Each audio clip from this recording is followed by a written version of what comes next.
G'day, how are we? Good. Welcome and good evening, and thank you for coming along tonight for this very important meeting. I'm Andrew Jarmen, your MC. I'm basically the bus driver. I'm the one that's going to put out the fires if it gets a bit fiery. All right, I'm here for you.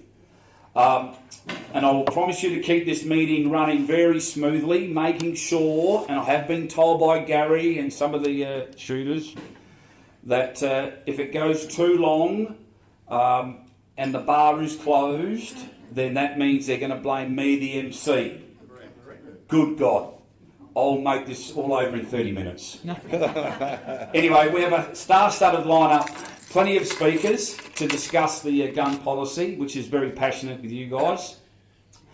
And also we've got some remarkable people that to talk about their journey and their stories in terms of rifle shooting and pistol shooting. I'd like to introduce Gary. He is the Sturt president of the Sturt Pistol and Shooting Club. Gary Nolan's on the chair. He's in the spotlight chair, so I welcome you, Gary. Come on, Sturt. Go the double blues. Luke Bradbrook is a Western action shooter, and he'll tell you about his wonderful story. A junior world champion. The numbers I got here about young Luke is staggering, what he's achieved. So he'll talk about his journey and his passion for shooting. And I think we've got a treasure in the building. Libby Kosmala is, in my eyes, a treasure, a great, an icon of South Australia, but also for rifle shooting, but for Paralympics. We are blessed to have you in our presence tonight. 12 Paralympics, 13 medals, 9 gold. She went to Israel in 1968 as the secretary of the first Olympics team and ended up doing something, got lost. That's right. Australian flag bearer for our great country in 96. More than 40 years of international competition. South Australian Sports Hall of Fame 2019. Sports Australia Hall of Fame. Goodness gracious me.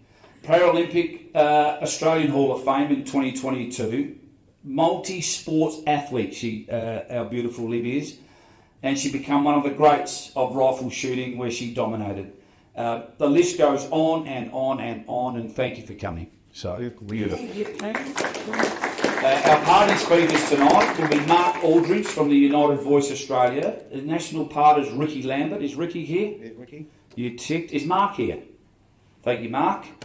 Family First, are you here? Oh, hello, Deepa. You look lovely. You're here. One Nation, Corey Bernardi, played a bit of footy for Prince Alfred. Good man, young Corey. And the Liberal Party, Honourable Nicola, if I get the surname incorrect, I do apologise, Santofanti. Well done. Well done. Oh, thank you. I've been up all day trying to get that right. Fair dinkum.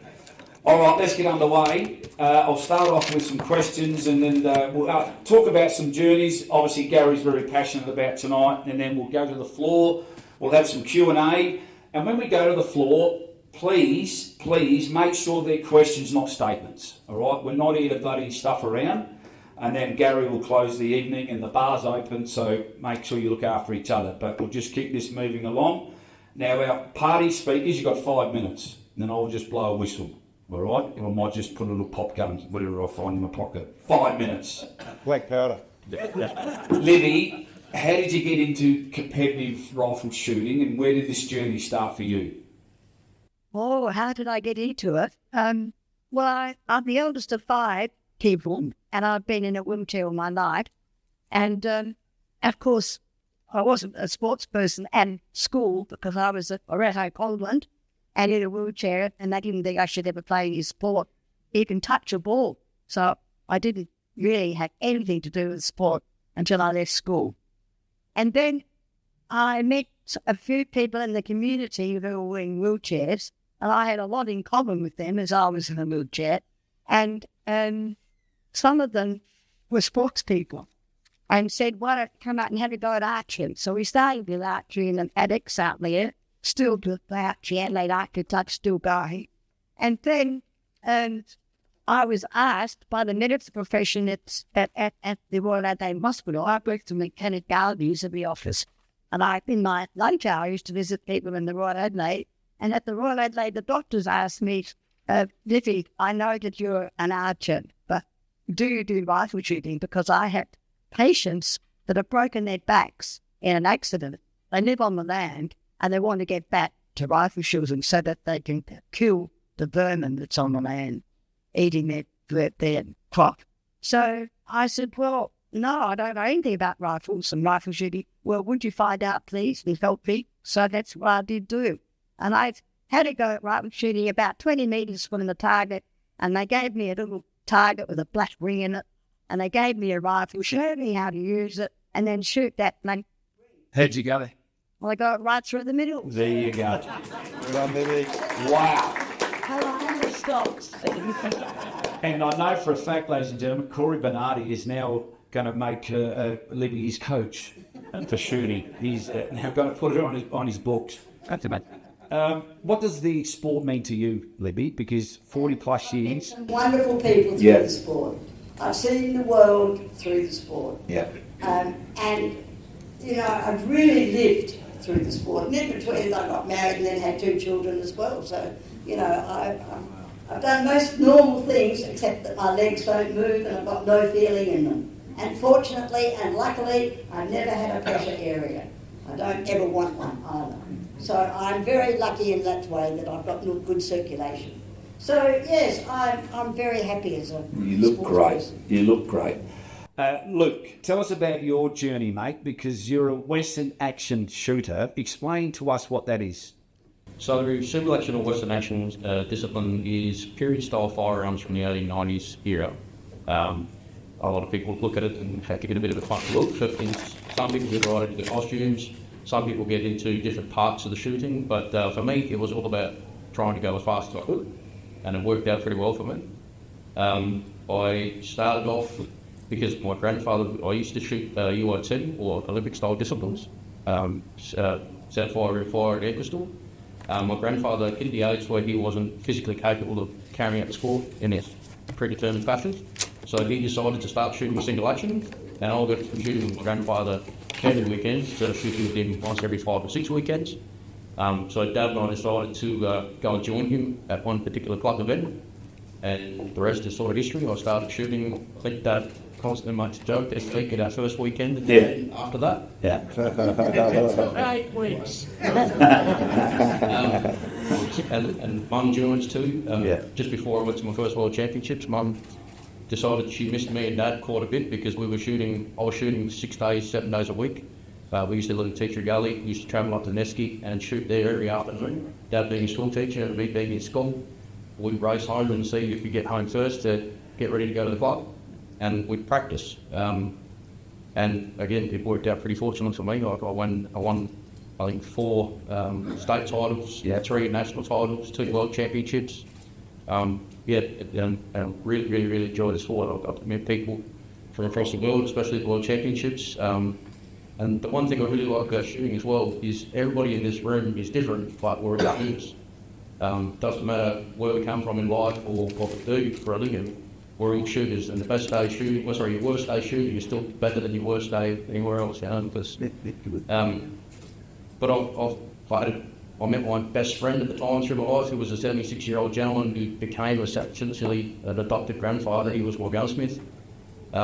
He looked after us at the club. He helped my dad pick rifles and start the firearms for him. Essentially gave me a lot of free assistance, and then, Don't forget he was a world champion too. that's where I was about to go. So Brian was the first, or Big Joke. Brian Harding was the first Australian to go to America and beat the Americans at their own game. Cowboy action shooting, or what's action is a cowboy game, and that's their game.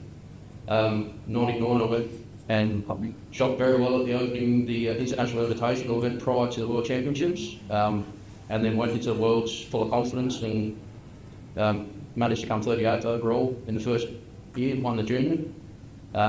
Went back in 2000 to defend the title, came 6th overall and defended my junior title. And then they were nice enough to change the rules on me, so I couldn't shoot a third year. They were worried about me now for both titles. But yeah, so I've met some absolutely fantastic people in the sport. I've shot with some absolute legends. In UIT, I used to train and shoot with Alex Zeransky and Andy Booth. They were absolutely awesome. Like they're heroes of the sport. Yeah. Mike Pabst is also another hero of mine. My grandfather, again, is another hero of mine. He was one of the founding members of the Adelaide Pistol and Shooting Club. He started shooting after the 1956 Olympics and then he's member number 4 at the Adelaide Pistol and Shooting Club. The club's been gracious enough to allow me to carry his number. Brilliant. So that means a hell of a lot to me. Yeah, well done. And my son is now shooting. Love. Oh, that's beautiful. So if he was still alive, my grandfather would be shooting with my son. 3 generations. So 4. 4, apologies. So wow. If that would be amazing. Yeah. I've been allowed to represent the country. Yeah. Been allowed to represent my family. I feel pretty bloody proud.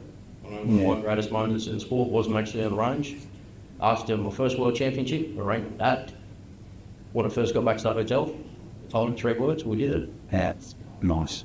Well, Floyd, mate, it was us. well done. So, Good stuff. I've shot with people that are wing commanders in the Air Force, I've shot with people that are police officers, tradesmen, people that are aspiring politicians. Everybody in the shooting industry and in the shooting community is unique, but we're all the same, you know, and we all love the sport, we all do it because we love it. Well said. Good on you, mate. Well done. Gary, you're very passionate. The conversations we've had the last couple of days, I could hear it through the phones, and obviously when I walked through the door, I could see the passion in your eyes. What's your message so far? What do you want to get out of tonight?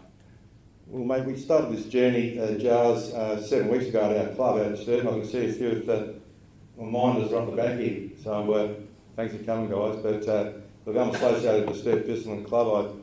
I love shooting, I love the club, and you know, the social thing is just amazing. We've got some really good friends there, but what we've got is a situation here, Jars, that was caused by no fault of ours, and that's the truth, that we did nothing wrong.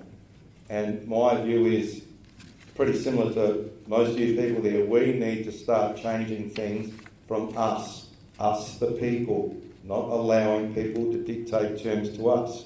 If we don't run these forums, it doesn't matter if it's pistol shooting or it's playing whatever you want to play.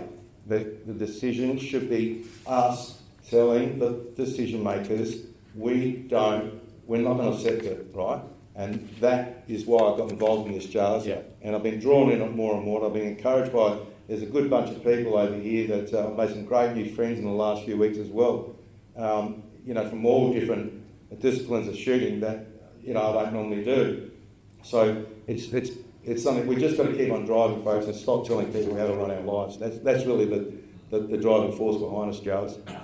How do the people in the shooting community behave compared to the broader community? Well, Jars, this is another I'd like thing. to know that. And there's two things about this, Jars. One of it is that we, as shooters, behave at a level that is much higher than normal community expectations.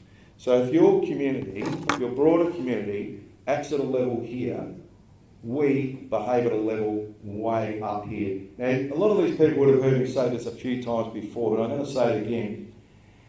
If everybody behaved like us, Jars, if everybody in the broader community act like we do, we wouldn't need a police force.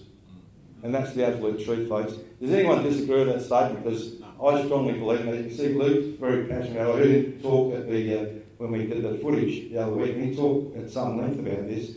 But we have to have our guns locked up when we drive to the range. Our ammo's got to be kept in a separate box.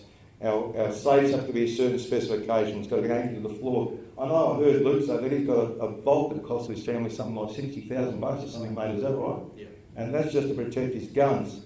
So we do act at a level, at such a high level, mate. Yeah. I mean, I was involved in footy clubs, Brighton Footy Club and so on, and you know, the usual is Friday night, everyone has a few sherbets and away you go. You can't do that in our sport. We've seen a couple of years ago, one of our champion shotgun shooters, Michael Diamondopoulos, he did the wrong thing. He had a few booze and his gun in the back and he got caught. Yeah. That cost him an Olympic Games.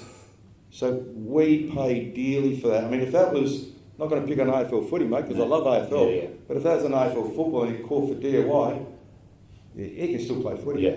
But that cost Diamondopoulos an Olympic Games, possibly a gold medal, because he's not a bad bloody shooter. So, yeah. And the future, possibly the future in the sport, absolutely. So much. So I hear the passion, mate. Yeah. Libby, what's the biggest lesson this sport has taught you about discipline and focus and... Oh, well, it's given me a life. That's the first thing. It's given me a life. And I've trained a lot of people. I've coached because I think it's such a good sport. Some young ones, and I'm still coaching kids on Thursday night, start the rifle range from 10 years up. You know, they come to their age with their parents, and the parents sit aside and find their coaching. And it's a wonderful sport. As we're all shooters in the room, you probably all agree with me that it's a good sport, and some people do really well and move into all sorts of competitions, and I did the same. But I push it. I encourage parents to come down to the rifle range and have a go. And I do quite a bit of public speaking, and they know I'm a shooter. And I've said to them, many of them, look, there's the rifle range. I'm there on Friday nights from 5 o'clock. Come down any time after 5 and have a go. And I do get new ones in a lot of the time. And some stay forever, and some stay 3 or 4 times. That's too expensive. Don't enjoy. Well, I'm coming down in my John Wayne outfit. Good. Because he's my idol. All right, just got to find a bloody horse. Lynn, 12 Paralympics, 13 medals, 9 gold, which is just staggering. Out of those 9 gold medals, which one has meant the most to you? Well, they've all got special. Because you brought them, you've got them here. I've got a few here. A few? Yeah. We're to bring a truck in. No, I've got 4 there. Show them around. Yes, you can pass them. Gaz, pass them around. Yeah. And I'll have them back when you finish. We have cameras, and you're all being ID'd. There's no special ones, this is all special. They're all special, and I suppose over in Germany, I shot 4 competitions and won each one.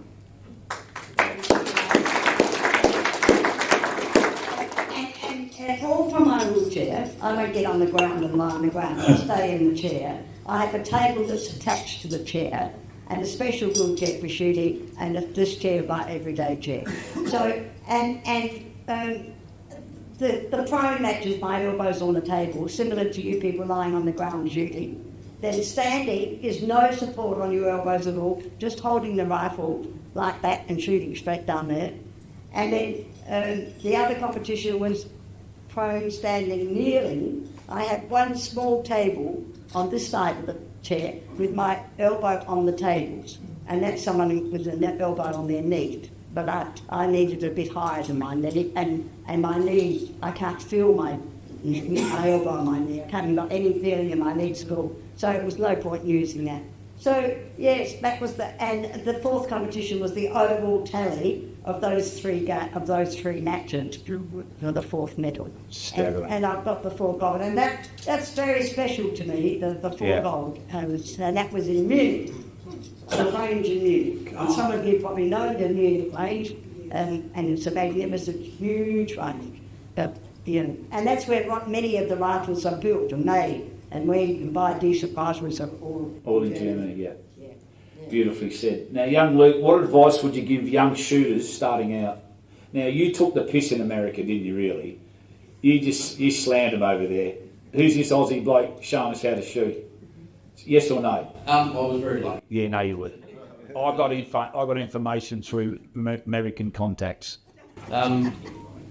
So yeah, I was very, very fortunate. The first World Championships for me was a bit of an unknown. Yeah. I knew I was good, but I didn't know how good in the scheme of things. My dad had a rough idea, talking to Brian, Big Jack, the guy that won the 96. But I got over there and I was shooting with my items in the sport, and all of a sudden we had a pre-event day where you go there and it's essentially to get the names as a system. It's called the speed events or side events day. Yeah.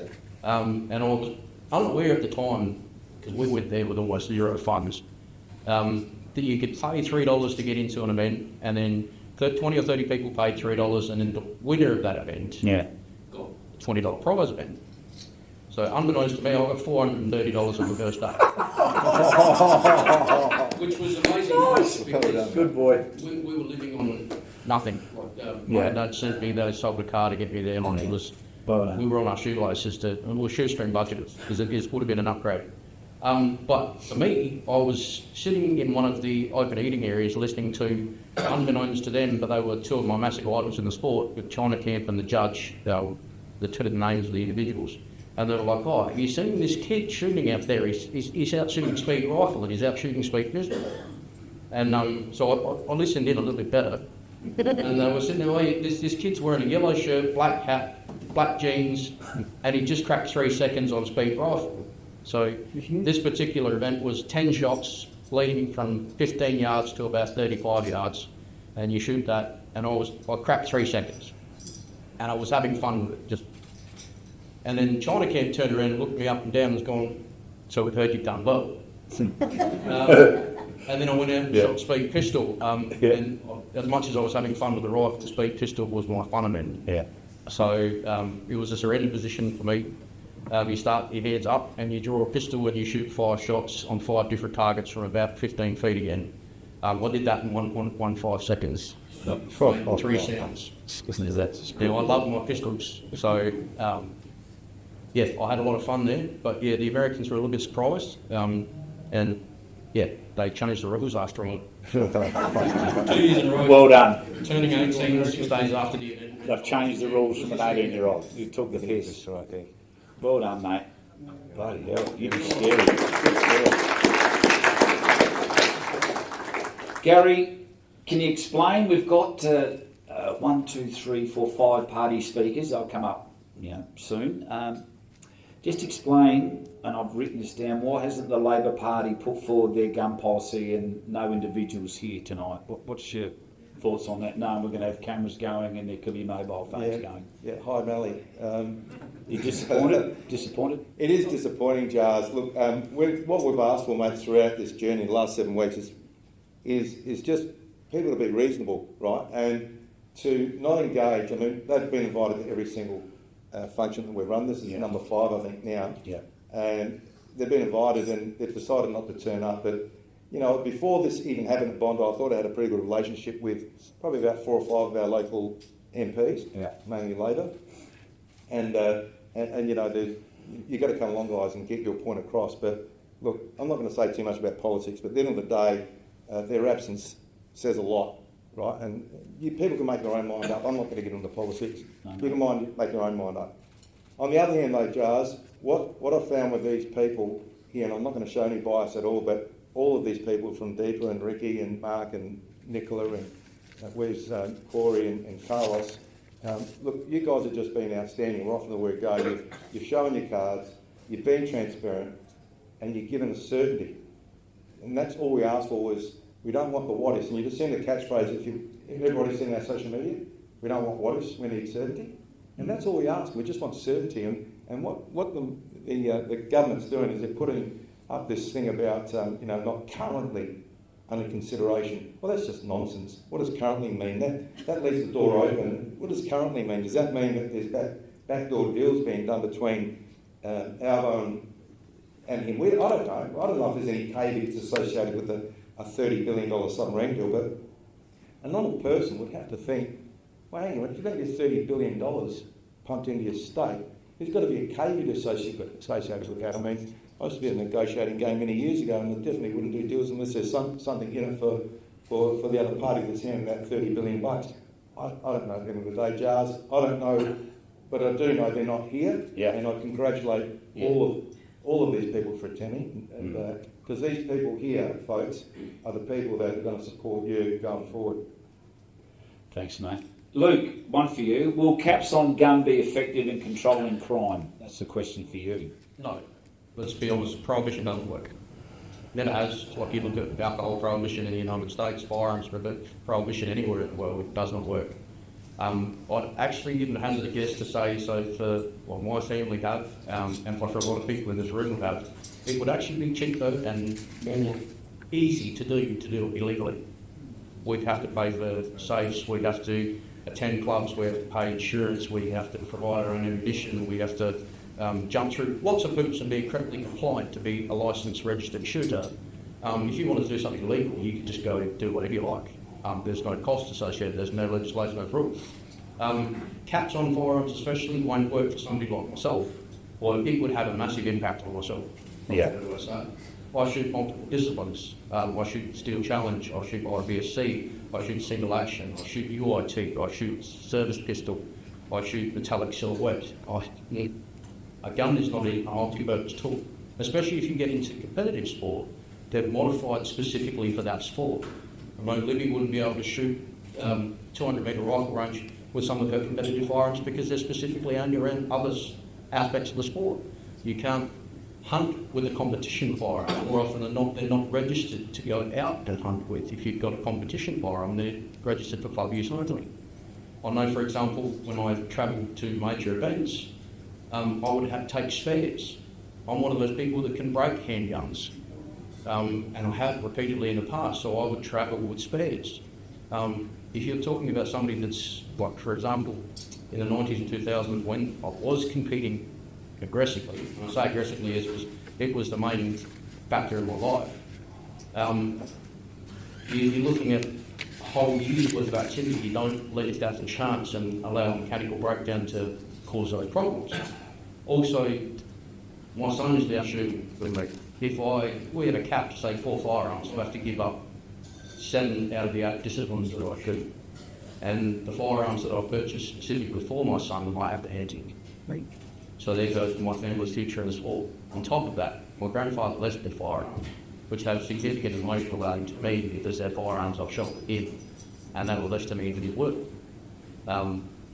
which is a massive thing for me. That's all gone. And what purpose does it serve? If you take firearms from the legal community, does that stop any criminals? Because the criminals won't defy the law regardless. That's the whole point of the word criminal, they're unfair. So prohibition doesn't work, the cap's not going to make a difference for anybody's safety because all of our firearms are secure. Well said. Libby, what about you when you first started in 1968 with a gun or a rifle or bow and arrow? What were the laws like back then? Or there's no laws back then? Very little laws.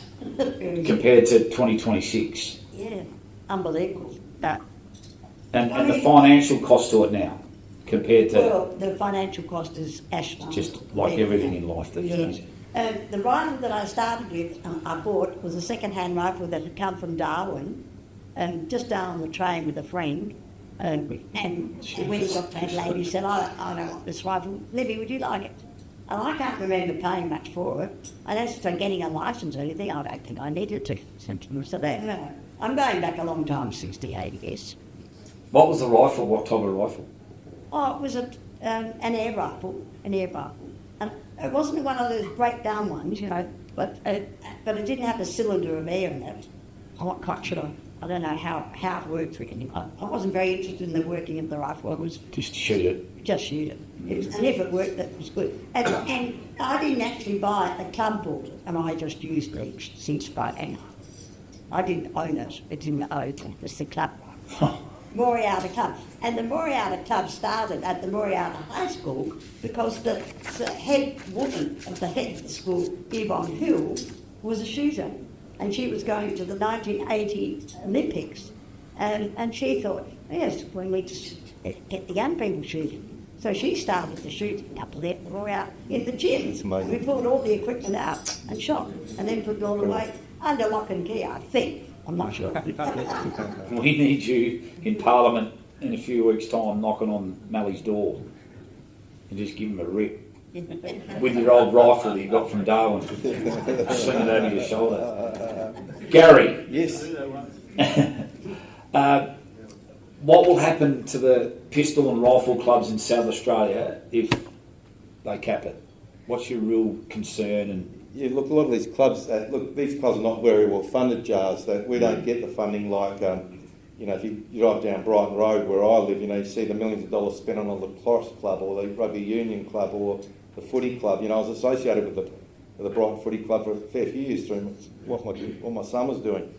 But pistol clubs and shooting clubs and the such, we don't get any funding at all. Very, very little. We might get a drip and drab here, and that's really about it. We don't get a toilet upgrade or facilities for people with disability. And it is the perfect sport for people with disability. If you can just imagine. I was telling Giles earlier, we've got a guy in our club, he's 92 years of age. Now, some of you might have heard this story.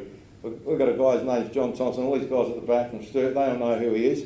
But John couldn't believe his luck last year. At the age of 92, he shot a PB. And that's fair income.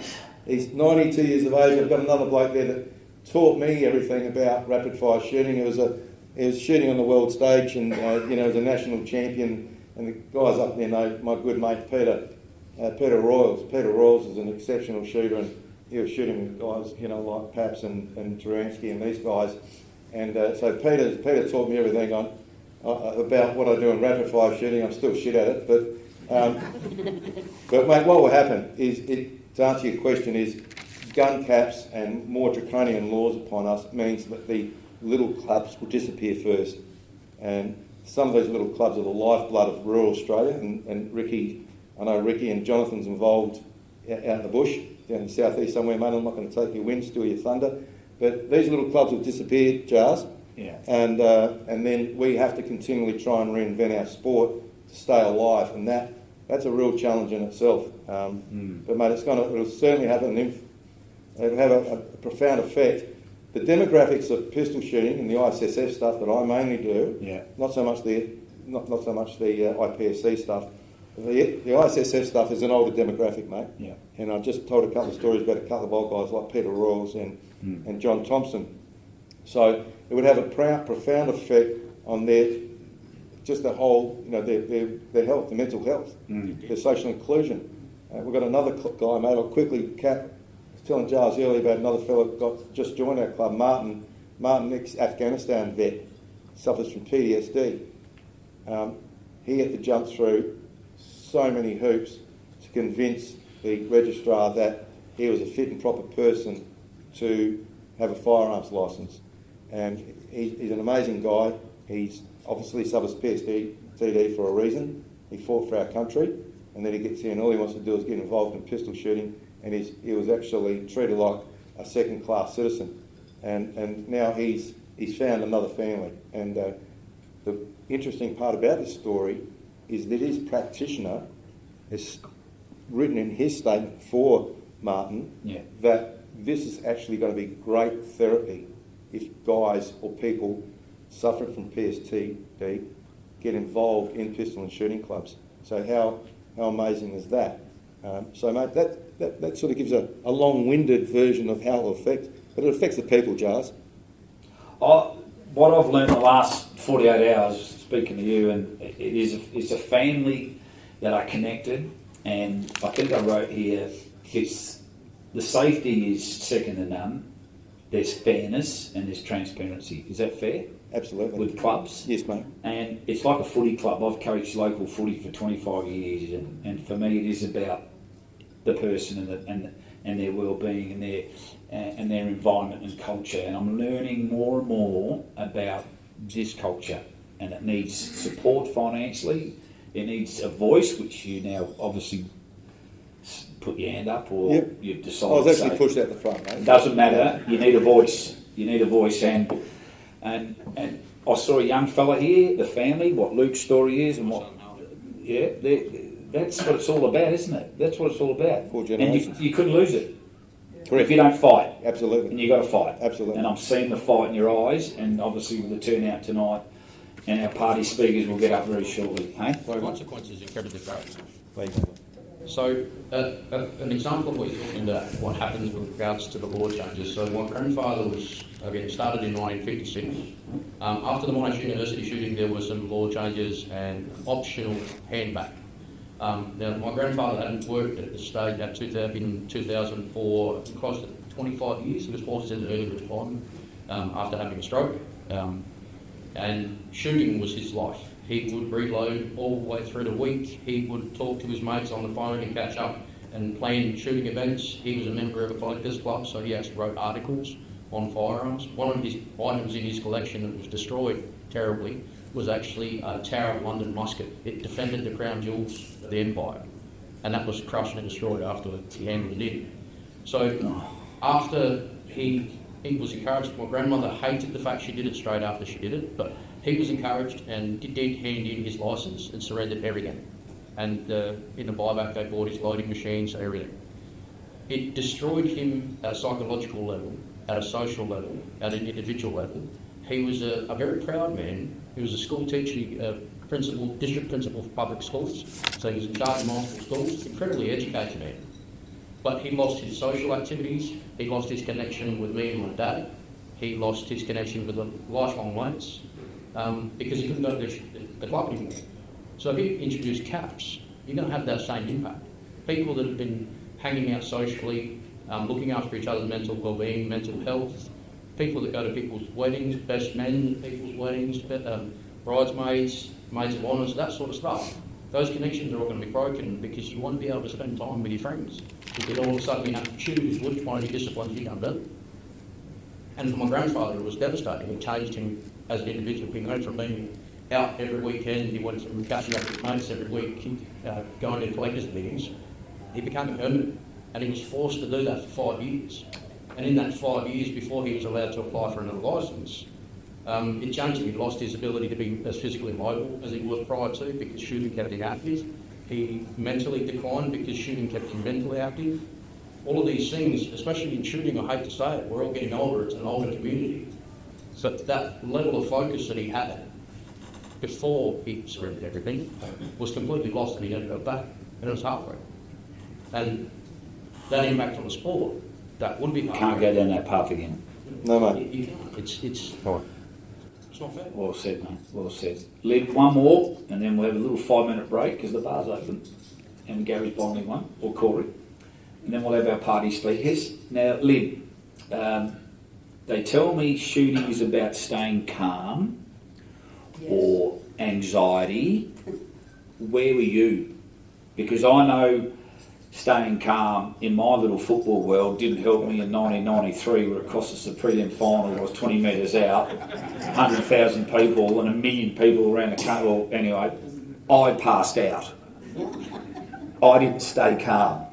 What's your advice? Yes, calmness is very necessary. I would agree with you. But it's something that you learn, I think, once you shoot. Once you've got the act of shooting and you know how to shoot, it's then a lot of it's then mental. And calmness is part of the mental side of it too. I mean, I used to, and especially in big competitions, especially overseas, and you're in different surroundings, different food, different bed, nothing's normal, nothing's natural. Excuse me. And it's pretty tough. But I used to spend quite a bit of time just lying on my bed and thinking how to shoot a good shot. And that's the mental side of it. Lying and closing your eyes and just lying there and just dreaming of shooting 10 really good shots. It might take 10 minutes or quarter of an hour, but that's the important side of the mental training, and it's very necessary, particularly if you're in big competition. Would you agree with me? You're obviously, Absolutely. yeah. It's so important. It's a mental, physical, and psychological challenge. Yes, it is. It is. Especially the higher you get into, let's say, international level, you're competing with your idols in the sport, you're competing with people that are gods in the sport, essentially, and you're getting thrown into the deep end, and sometimes that's when you perform your best. Me, personally, that's when I've always performed my best. You don't, yes, that's right. And it's the best feeling. Yeah, well, I should have done that in 93. Next time, Laid in bed for 10 minutes, guys. Next time. Yeah. There may not be a next time. If you start shooting, there will be. Well, I've been targeted. Ladies and gentlemen, a big round of applause for Luke Bradbrook. Beautiful, mate. Our little treasure, Libby Cosmala, and the Sturt president of the Sturt Pistol and Shooting Club, Gary Nolan. We'll have a 5-minute break, a couple of coffees, and then we'll catch up with our party speakers. Good on you, Jazz.